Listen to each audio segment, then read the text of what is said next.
নমস্কার বন্ধুরা, আজ আমি আপনাদের মাত্র 10 মিনিটে শুধুমাত্র সুজি দিয়ে এই রকম দারুণ মজাদার মশলা পরোটার রেসিপি শেয়ার করব। এর জন্য পুরো রেসিপিটা দেখতে থাকুন, আশা করি আপনাদের খুবই ভালো লাগবে। সাথে চ্যানেলে যদি নতুন বন্ধু হয়ে থাকেন অবশ্যই চ্যানেলটি সাবস্ক্রাইব করে নেওয়ার অনুরোধ থাকবে। পরোটাগুলো যেমন সফট আর খুবই তুলতুলে।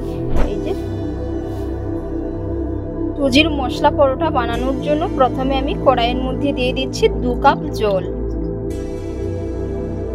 কড়াইটাকে আমি গ্যাসের চুলার মধ্যে বসিয়ে দিয়েছি। টোটাল এখানে আমি 2 কাপ জল দিয়ে দিলাম। আবার আমি এই কাপের মাপ করে এর মধ্যে দিয়ে দেব 1 কাপ সুজি। ওই জলের মধ্যে দিয়ে দিচ্ছি পরিমাণ মতো লবণ। আবারও দিয়ে দেব এই চামচের মাপ করে 1 চামচ চিনি। চিনিটা পুরোপুরি অপশনাল, আপনারা চাইলে দিতে পারেন, নাও দিতে পারেন। জল খুব সুন্দর হয়ে ফুটে উঠেছে। এবার আমি এর মধ্যে দিয়ে দেবো 1 কাপ সুজি দিয়ে একটি ডো রেডি করে নেব। একই সাথে দিয়ে দিয়েছি এর মধ্যে আমি 1 চামচ সাদা তেল। তো তেলটা দিয়েছি, ওটা স্কিপ হয়ে গেছে, আপনাদের দেখানো হয়নি। এবার আমি দিয়ে দিচ্ছি সুজি।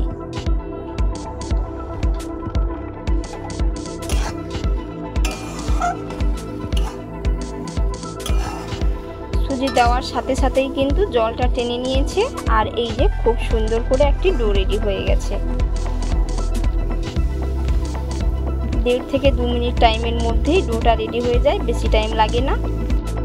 এবার আমি কড়াই থেকে সুজির ডোটা তুলে নেব, তুলে কিছুটা ঠান্ডা করে নেব। খুব সুন্দর করে সুজির ডো বানিয়ে নিয়েছি, সুজির ডোটাও কিছুটা ঠান্ডা হয়ে গেছে। এবার আমি এর মধ্যে দিয়ে দেবো 2 চামচ ময়দা। তো ময়দার পরিমাপটা কিন্তু খুব বেশি দিলে হবে না, এই চামচের মাপ করে এখানে আমি 2 চামচ ময়দা দিয়ে দিচ্ছি। ডোটাকে একেবারে মসৃণ বানানোর জন্য এখানে আমি ময়দার ব্যবহার করছি। আপনারা যদি না দিতে চান তো এখানে আপনারা ময়দার পরিবর্তে আটাও দিতে পারেন। এবার আমি দিয়ে দেবো এর মধ্যে বড় সাইজের একটা পেঁয়াজ কুচিয়ে করে রেখেছিলাম, সাথে কাঁচা লঙ্কা কুচি এবং চিলি ফ্লেক্স দিয়ে দিলাম। এবার দিয়ে দেবো 1 চুটকি কালো জিরে। একই মাপ করে দিয়ে দিচ্ছি জোয়ান। 1/2 চামচ ধনের গুঁড়ো দিয়ে দিলাম। এবারে দিয়ে দেবো একই মাপ করে জিরের গুঁড়ো। এর মধ্যে আর আমি বিশেষ কিছু মশলা দিলাম না, আপনারা কিন্তু আপনাদের পছন্দ অনুযায়ী মশলা দিতে পারেন। এবার আমি এটাকে খুব ভালো করে মাখিয়ে নেব, দিয়ে একটি সফট এবং মসৃণ ডো রেডি করে নেব। আর বন্ধুরা, প্রতিদিনের মতো কে কোথা থেকে রেসিপি দেখছেন অবশ্যই কমেন্ট করে জানাবেন। যদি আপনাদের রেসিপি ভালো লেগে থাকে অবশ্যই একটা লাইক করে দেবেন। সাথে চ্যানেলে নতুন বন্ধু হয়ে থাকলে অবশ্যই চ্যানেলটি সাবস্ক্রাইব করে নেওয়ার অনুরোধ থাকলো। আর এই রেসিপিটা বানানো একেবারেই সহজ, হাতে যদি না আপনাদের টাইম থাকে মাত্র 10 মিনিটে আপনারা কিন্তু সুজির এই পরোটাগুলো বানিয়ে নিতে পারবেন। বাচ্চাদের টিফিন থেকে শুরু করে মর্নিংয়ের ব্রেকফাস্টে খেতে পুরো দুর্দান্ত হয়, সাথে একেবারেই অল্প তেল মশলাতেই বানিয়ে নিতে পারবেন। খুব সুন্দর করে একটি ডো রেডি করে নিয়েছি। এবার আমি এর থেকে লেচি কেটে নেব। এইরকম সাইজ করে লেচিগুলো কেটে নেব। আমরা যেই রকম পরোটা কিংবা রুটি বানানোর লেচি কাটি ঠিক একই রকমভাবেই আমি লেচিগুলো কেটে নেব।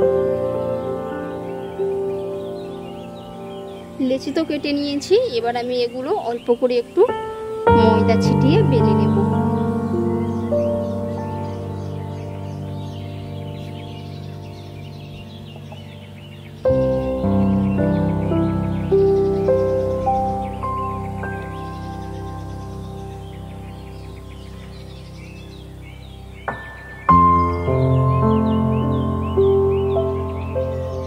যেহেতু এগুলো সুজির পরোটা তো এগুলো গোল না হলেও চলবে। এরকম করে এবার আমি ফোল্ড করে নেব। আপনারা কিন্তু আপনাদের পছন্দ অনুযায়ী এখানে ফোল্ড করতে পারেন। আমি এইরকম করে ফোল্ড করে নিয়েছি। এবার এটাকে আমি বেলে নেব।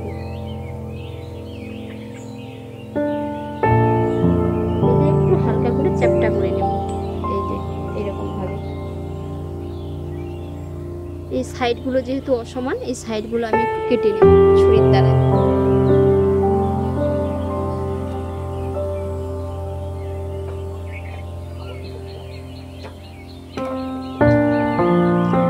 এইরকম করে কিন্তু এক এক করে আমি সমস্ত পরোটাগুলো বানিয়ে নেব। আবারও একটা ঠিক একই রকম ভাবে বেলে নিয়েছি। বন্ধুরা, এগুলো কিন্তু দারুণ টেস্ট হয়, আপনারা কিন্তু বাড়িতে অবশ্যই একবার বানিয়ে নেবেন, খেয়ে দেখবেন, দিয়ে কমেন্ট বক্সে কমেন্ট করে অবশ্যই জানাবেন যে কেমন হয়েছে।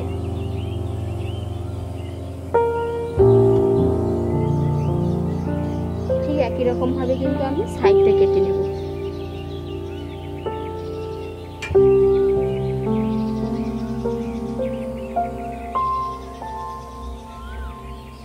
এই যে এইরকম ভাবে কেটে নিয়েছি।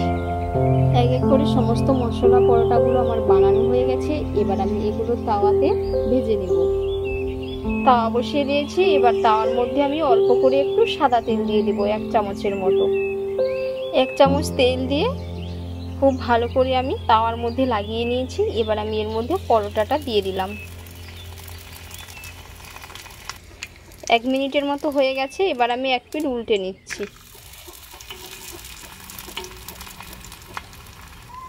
উল্টে পাল্টে খুব সুন্দর করে লাল লাল করে ভেজে নেব। এরকম করে সমস্ত পরোটাগুলো কিন্তু আমি বানিয়ে নেব। এটা হয়ে গেছে, তুলে নেব। বাকিগুলো ঠিক একই রকম ভাবে ভেজে নেব। এক এক করে সমস্ত পরোটাগুলো বানিয়ে নিয়েছি। আর পরোটাগুলো কত সুন্দর হয়েছে দেখে নিশ্চয়ই বুঝতে পেরেছেন। একেবারে অল্প তেল মশলাতে দারুণ হয়েছে। আপনারা কিন্তু বাড়িতে অবশ্যই একবার বানিয়ে নেবেন, খেতে পুরো দুর্দান্ত হয়। আর এতক্ষণ পুরো রেসিপি দেখার জন্য আপনাদের অসংখ্য অসংখ্য ধন্যবাদ থাকবে। আপনাদের সাথে নেক্সট অন্য একটি রেসিপিতে দেখা হচ্ছে। ভালো থাকবেন, সুস্থ থাকবেন। ধন্যবাদ।